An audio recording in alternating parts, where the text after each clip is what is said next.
So, good afternoon everyone. We are the Group 6. So, our topic is foreign exchange and global capital markets. So, we have 4 objectives. So, first one is what do we mean by currency and foreign exchange? The second one is how do you determine exchange rates?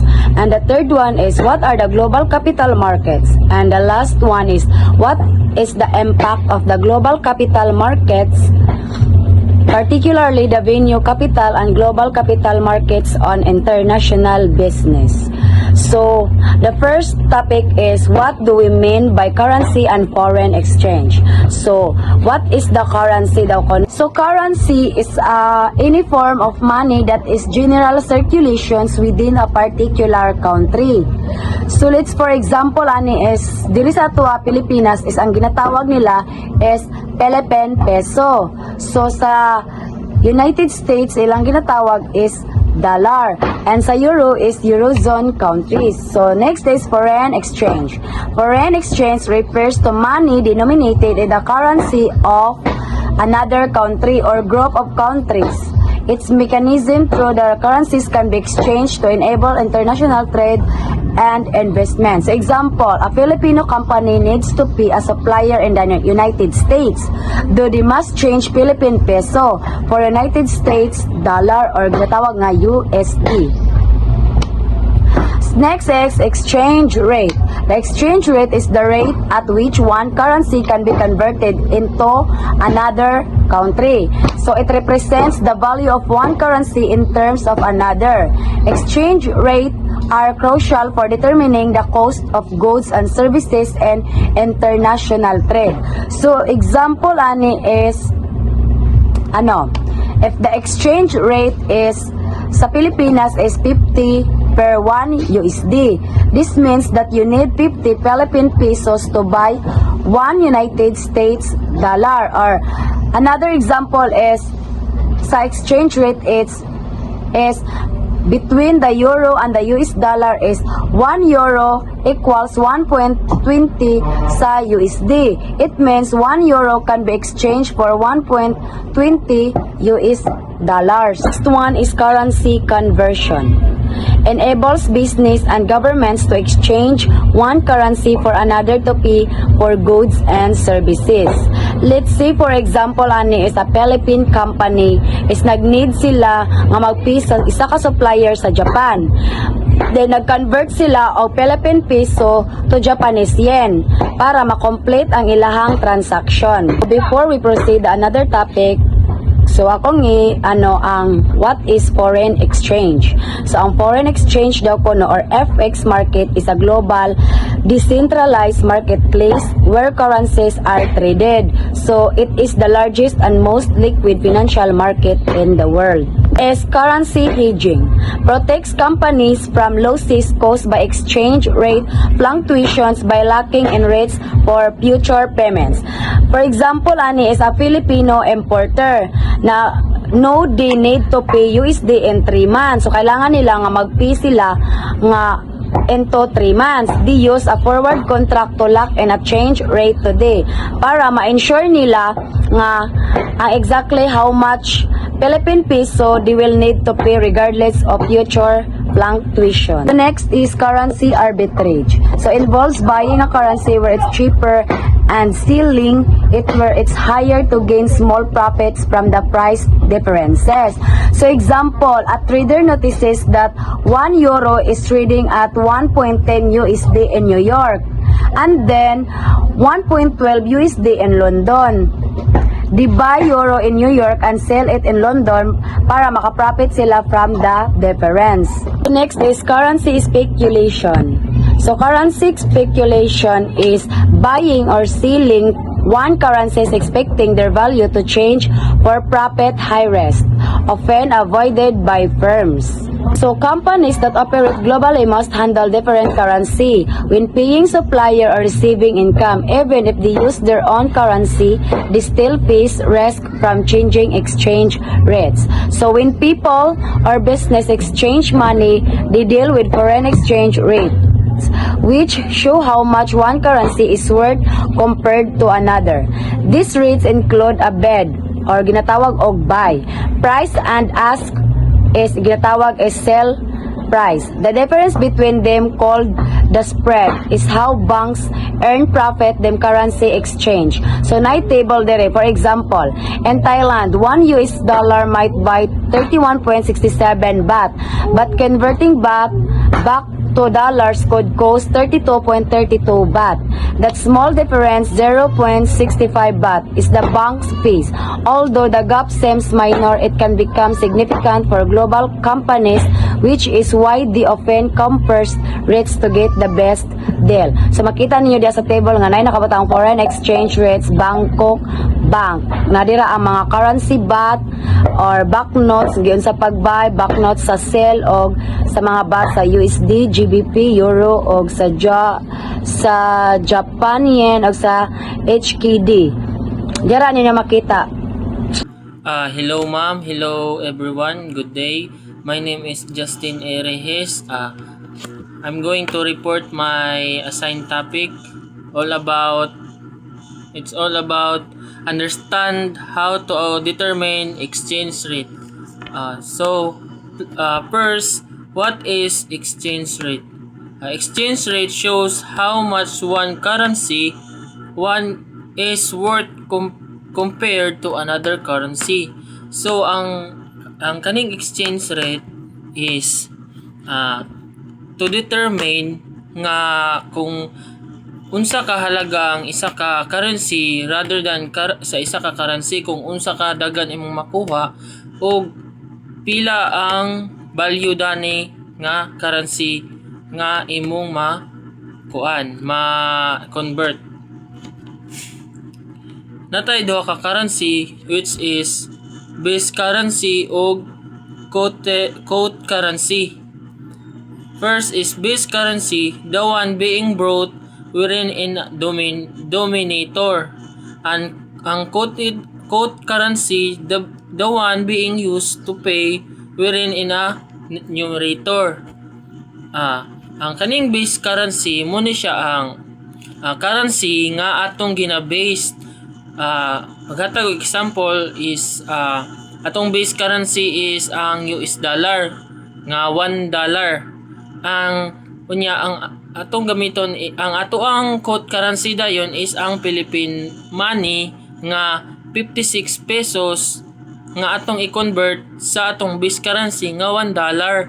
So ang kuana ni is ang base currency nato is ang $1 mo ato ang i-convert mo atong silbi atong paliton. Nya ang ato ang quote currency mo atong ibayad or mo atong gamiton para makuha to nato ang base currency nato nga $1. Next is direct currency quote and indirect currency quote.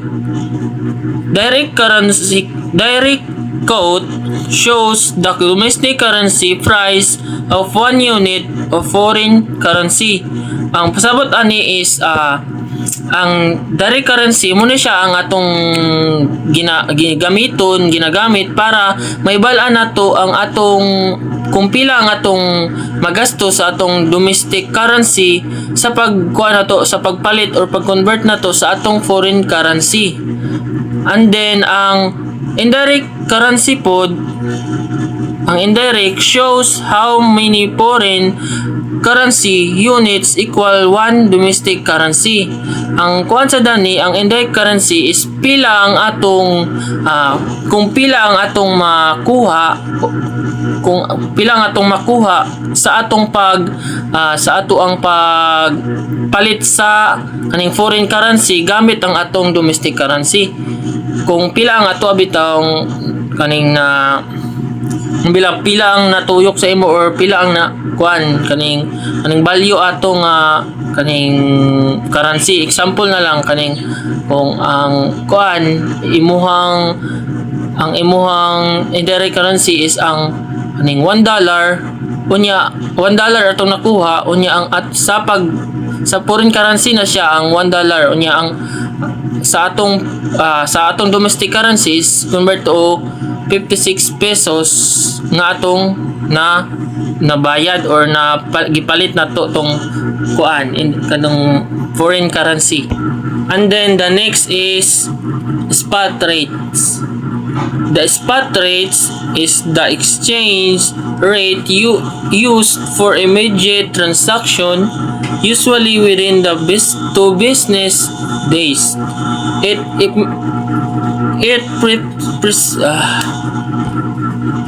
And the next is spot rate. The spot rate is the exchange rate you use for immediate transaction, usually within 2 business days. It presents the current market value of one currency against another. Kaning spot rate is example, kuan mo adto ta sa money changer or kaning sa palitan sa kwarta. Ang atong spot rate is ang US dollar, USD or US dollar nga $1. Muna nga kailangan nato kuan 56 pesos nga Philippine money para maka-exchange ta or mapalit na to ang $1 nga atong spot rate nga USD. Then the next is cross rate. A cross rate is the exchange rate between two non-local currency.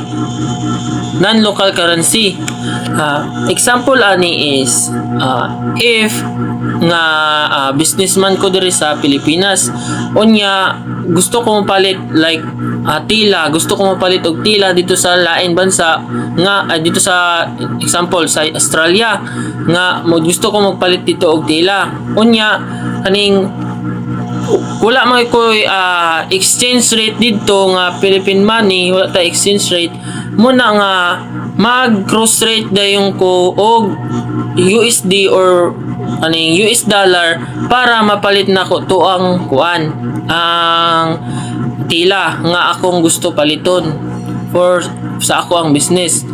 Need na to kung need na to ang cross rate if kanang wala tay exchange rate bitaw sa usa ka lugar kay adto ra man ta didto munang kailangan mag cross rate na lang dayon ta sa lain nga currency.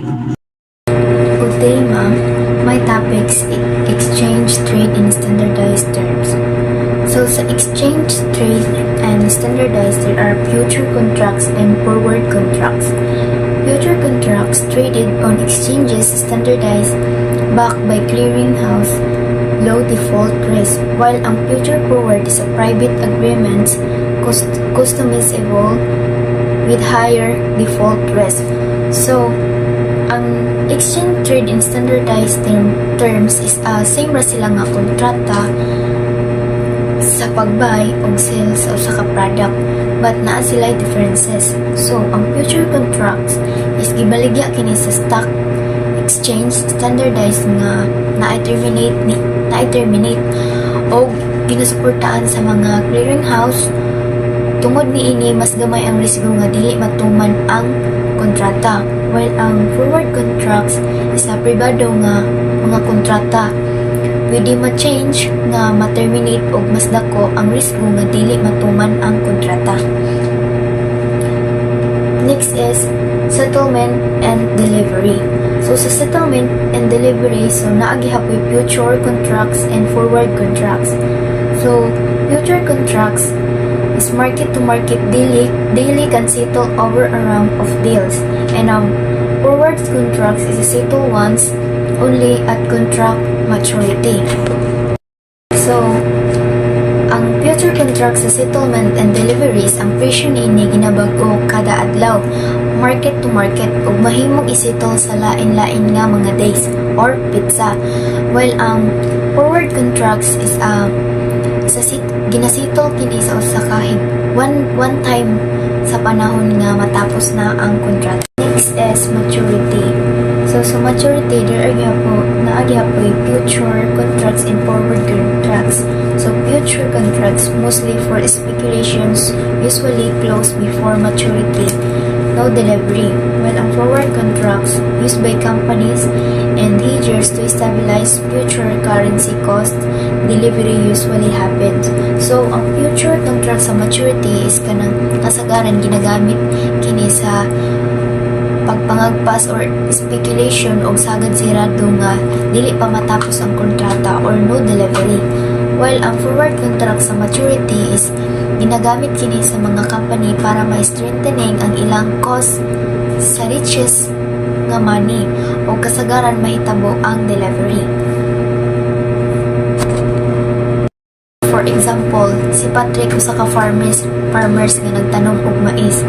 Aron mapanalipdan ni Patrick iyang kaugalingon gikan sa possible nga paglaw sa price sa mais sa pag-abot sa panahon, so pwede si Patrick nga mosulod sa usa ka forward contract sa usa ka company nga nag-process og mais.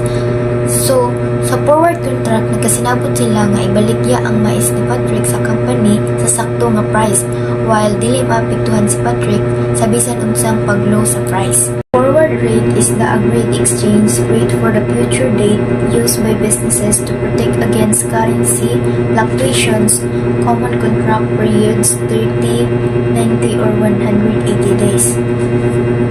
So, ang forward rate kay usa ka agreement sa price sa pag-exchange og kwarta in the future. Ginayos ni sa mga business aron maprotektahan ang ilang kaugalingon laban sa pag-change sa price sa kwarta. So, ang kasagarang panahon sa kontrata is kanang 30, 90, o 180 days.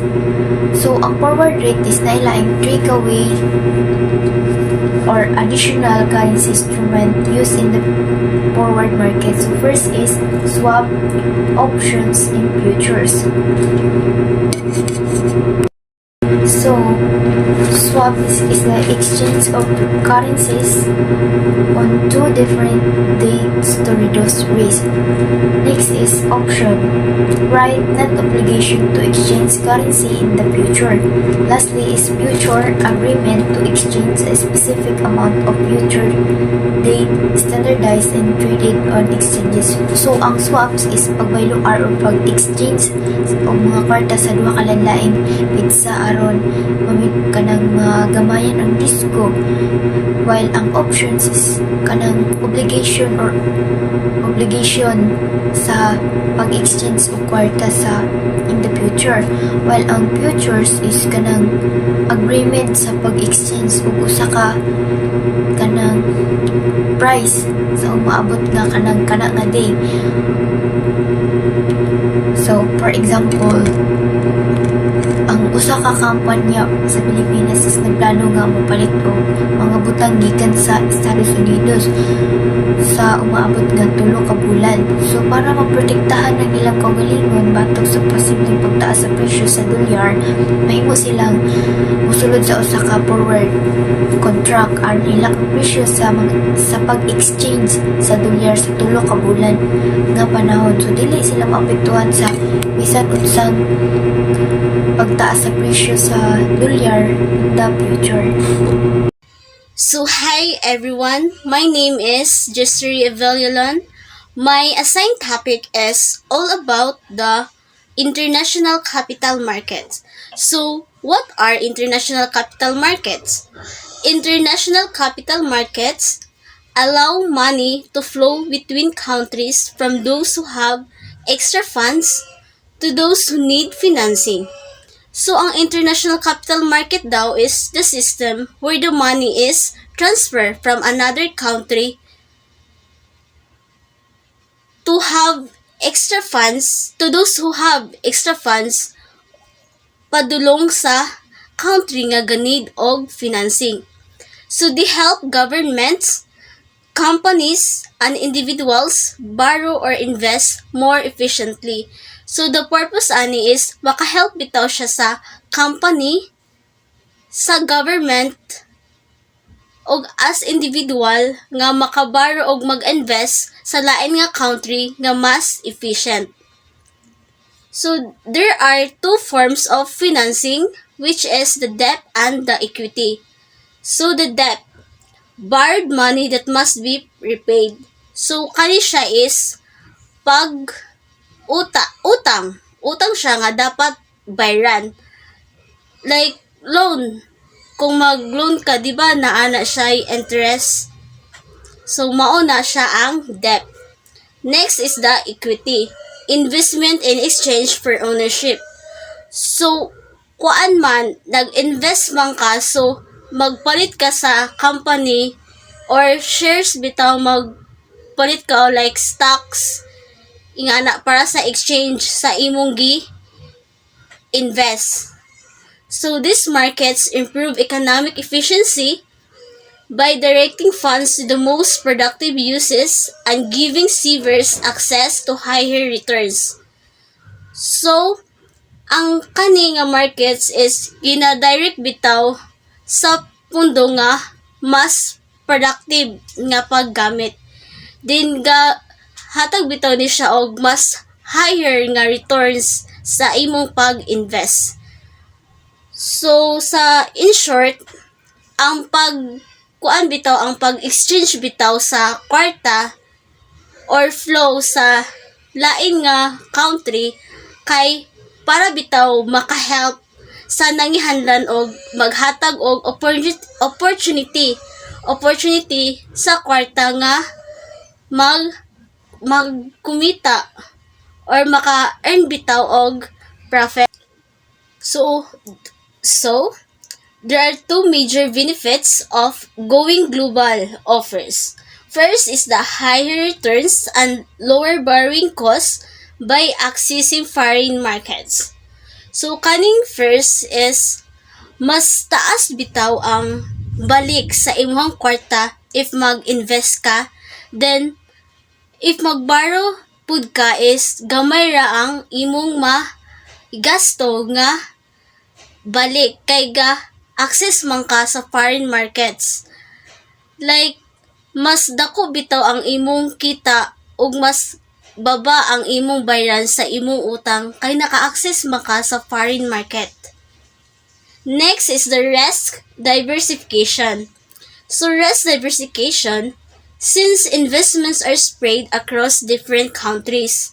So kani siyang number 2 is tungod nga ga-invest ka sa lahi-lahi nga country is mas safe ang imong kwarta. Mas safe imong kwarta kay wala man ka nagsalalay bitaw or stick sa isa lang ka lugar. Imo mang gi-spread sa lain nga country, different countries. So capital markets, there are two capital markets include, which is the primary markets and the secondary markets. Primary markets where new stocks and bonds are issued.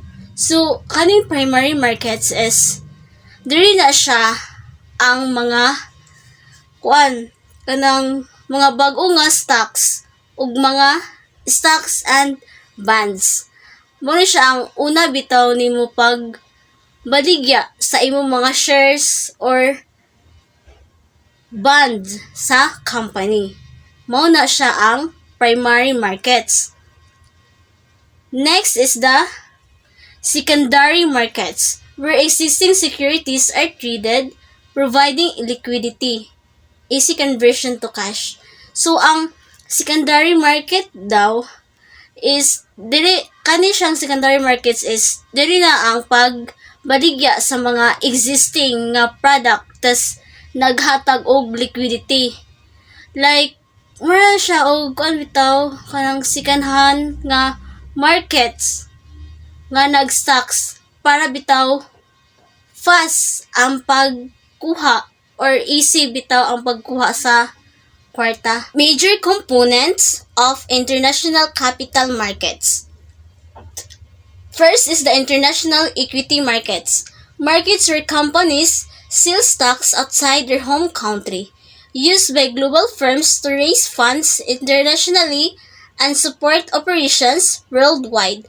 So kaning international equity markets is the market nga ang ilang company is baligya bitaw og stocks sa laing nga country. For example, sa Philippines, nagbaligya ko og stocks or shares sa laing nga country like sa Japan. Kay para bitaw mo raise akong funds or mutaas ang akong kwarta globally, kay nag-invest man ko para po suportahan ang global nga operation, para po nga magkuan ang akong kwarta mo level up pa bitaw siya, tas madako pa akong ma-earn nga profit. Growth driven by expanding developing markets. So kani expanding developing markets is pag expand nimo sa imong market like mas daghan manggod country ang ginaalaw sa mga foreign investor nga magpalit sa ilang local stocks. So dapat jud nga i-develop pa nimo ang imong business para bitaw mas mo improve pa ang pag-invest nimo sa lain nga country or pagpalit sa local stocks. Privatization of state-owned enterprises. So kani siya is pagbaligya sa government sa like pag-negotiate bitaw para palit ka og mga private nga investors. So mao ni siya ang privatization of state-owned enterprises nga gakuan lagi mag-sell ang government para sa ila nga business para pod sa private pod siya nga investor. Investment bank involvement in global stock issuance. So kani siya is gina-help bitaw, nag-help ang company sa issue sa stock sa mundo globally para dali ra makapangita og buyers, padali makakita og mupalit bitaw mong gitabangan sa company nga mag-issue sila og stocks sa laing nga country or globally internationally para fast ang pagpangita kung kinsa ang buyer nga mopalit sa ilang stocks.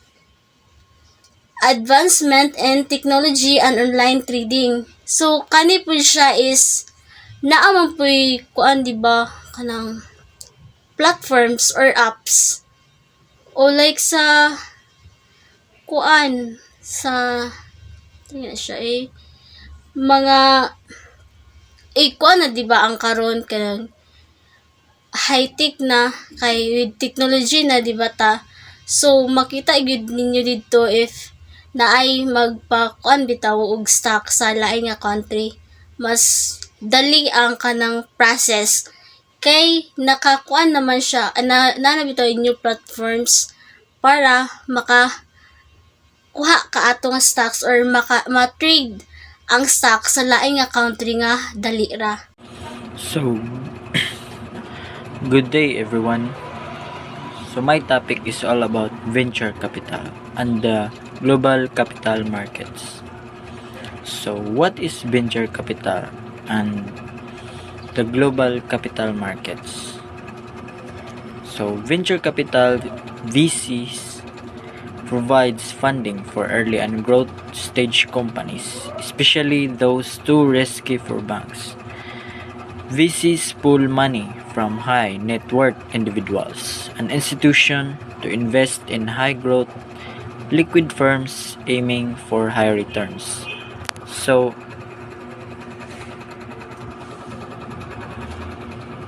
When we say venture capital, it is a type of financing that can be provided by those investors or for those business owners, stakeholders, that they are going to start up a small business, or for those beginners nga mao pa lang pagsugod sa ilahang negosyo, o kanang magtukod bitaw nga magplano sila nga magtukod sila sa ilahang negosyo, nga naa sila'y patunguhan or they have a high growth potential that they expect a high growth, and they are often too risky also to qualify for bank. So the next one is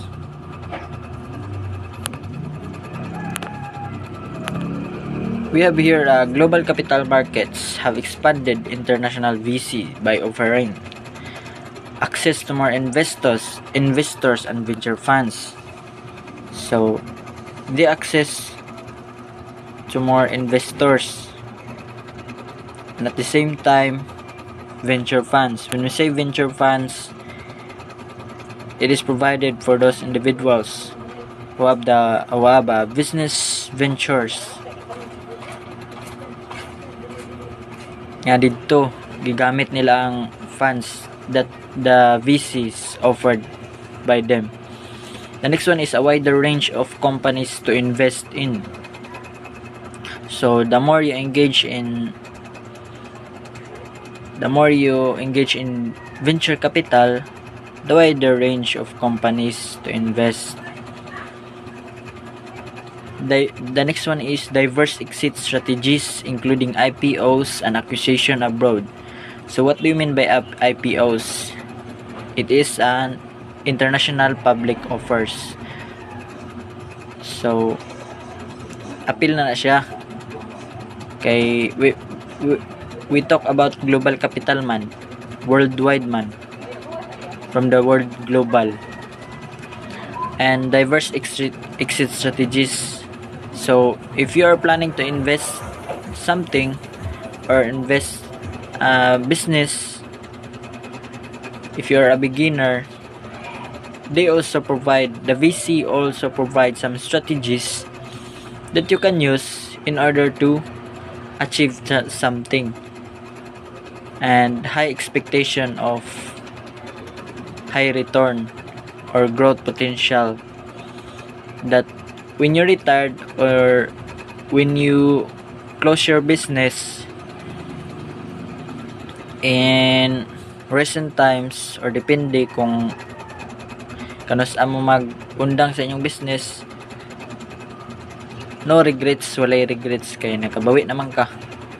The next one is opportunities for portfolio companies to merge with or be acquired by foreign firms. So the more you engage in VCs, the more opportunities that may come up into your companies kaya na merge naman, and at the same time di rin na dayon ang ma-acquire nimo ang foreign firms, which is there is a correlated foreign exchange between two or more countries. The global reach allows VCs to invest in talent and innovation worldwide, including countries like Israel, China, India, Brazil, and Russia. So the more you engage in VCs, it also allows not also in providing some strategies, but also in talent and innovation worldwide. The next one is tips in your entrepreneurial walkabout toolkit.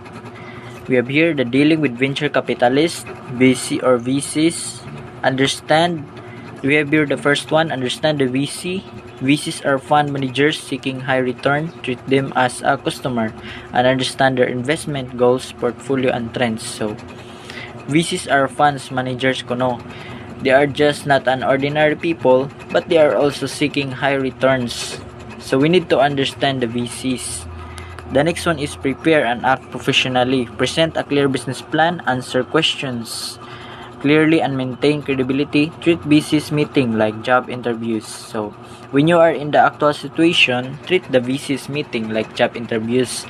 So, there is a correspondence between the both of you, between the VC and at the same time the stakeholders or the business owners. So, dapat be prepared ka and at the same time act professionally. The next one is number 3, evaluate fit and involvement. Check the VC's experience, network and level of involvement. Ensure alignment with your business style and stage. So indeed, you always need to first check the VC's experience. If her knowledge is if the VC's knowledge or his or her topic is aligned have an alignment with your business style and stage. So number 4, assess exit strategy and funding. Confirm the VC can provide initial and follow-on funding and has a clear plan for investment exit.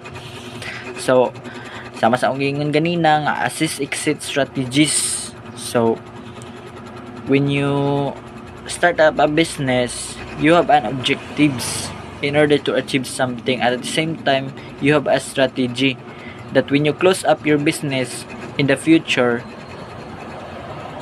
walay regrets nga may tabo. Kay you are expecting a high returns naman or high profit kanang makabawi ka and funding. So, muna siya. Na kay mga plano, clear plan for investment exit. The last one is the maintain integrity and mutual respect. Avoid VCs with questionable ethics, ego issues, or unreasonable demands. Ensure cooperation, trust, and a win-win partnership. So, maintain integrity good. And at the same time, mutual respect. Kay tawaram gyud na sila. So, we need to respect with each others. And at the same time, avoid some questionable ethics.